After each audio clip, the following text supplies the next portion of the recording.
Hello বন্ধুরা, তোমরা সবাই কেমন আছো? আশা করি ভালো আছো, আমরাও ভালো আছি। আমাদের জ্ঞাতিগত হয়েছিল, তার জন্য কদিন সিদ্ধ খেতে হয়েছিল। আর আজকের থেকে মাছ মাংস খেতে পারবো। তাই তোমাদের দাদা একটু বাজার করে দিয়ে কাজে চলে গেছে। আর ছেলে স্কুলে গেছিলো, স্কুল থেকে এসেছে, ওকে স্নান করিয়ে দিয়েছি আর এখন ওকে খেতে দেবো। ওর ভাতটা বেড়ে নিয়েছি। আর এদিকে দেখো গাজর আলু ভাজা করেছিলাম, আর তার সাথে ছিল স্যালাড, গাজর আর পেঁয়াজ।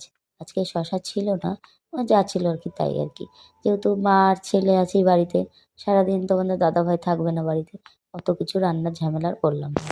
আর এদিকে দেখো ছেলের ভাতটা বেড়ে দিয়েছি, আর ও পেঁয়াজ চাচ্ছিল, পেঁয়াজ দিয়ে দিলাম, শশা নেই বলে গাজর দিয়েছি।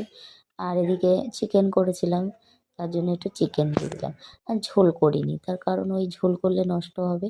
তোমাদের দাদা যেহেতু বাড়িতে থাকে না, সে একবার খায়, আর আমি আর ছেলে, আর ও বাচ্চা মানুষ, ও কতটুকুই বা খায়, তাই না?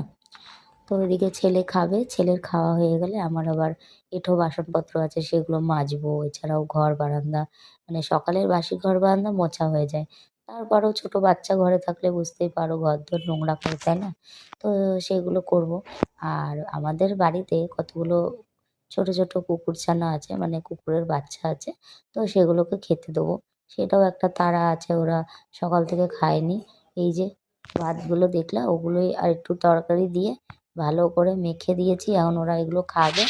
আর এখানে কিন্তু ৫টা কুকুরছানা থাকে, তো ৫টার মধ্যে আর ২টো কোথায় গেছে জানি না। ৩টে ছিল, ওই ৩টেকে দিয়ে দিলাম। তারপরে ওদের খাওয়া দাওয়া হয়ে গেছে, মানে কুকুরছানার কথা বলছি। ওদের খাওয়া দাওয়া হয়ে গেছে, ওরা খেয়ে এখানে নিশ্চিন্তভাবে শুয়ে আছে।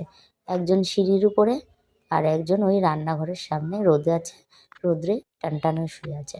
যাই হোক, এবার ওরা এনে খেয়ে দিয়ে নিশ্চিন্তে ঘুমাক, আমারও আরও কাজকর্ম আছে, করব। তো কিছু কাজকর্ম ছিল, সেগুলো সারা হয়ে গেছে।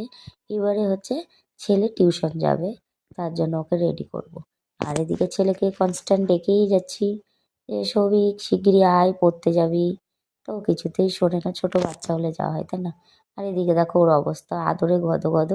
ছেলে এখন পড়তে যাবে, আমার ছেলে। তো বাইরে বেরিয়েছে রেডি হয়ে, এই যে আমার ছেলে রেডি হয়ে গেছে, যাবে। তো ওর পিছন ছাড়ছে না, এখন ওর সাথে যাবে। আর দেখো এইবারে এ যদি ওর পিছন পিছন চলে যায়, হারিয়ে যাবে, বা অন্য কোনো বড় কুকুরে কামড়ে দেবে। তার জন্য ওকে বলছি তুই এখানে শুয়ে থাক, আমি ওকে দিয়ে আসি পড়তে, তারপরে আসি, এসে বিস্কুট দেবো। তাই আবার উঠে একটু দেখে নিল। তারপরে এবারে আমি বললাম তুই যা পারিস তাই কর, আমি চললাম। আমার ছেলেকে টিউশন দিতে যাচ্ছি, তুই বাড়ি থেকে পাহারা দিবি। পাহারা দেওয়া তো দূরের কথা, সারাক্ষণ ওই খাবে দাবে আর ঘুমাবে। তারপরে এই যে আমার ছেলেকে পড়তে দিতে যাচ্ছিলাম, আর বড়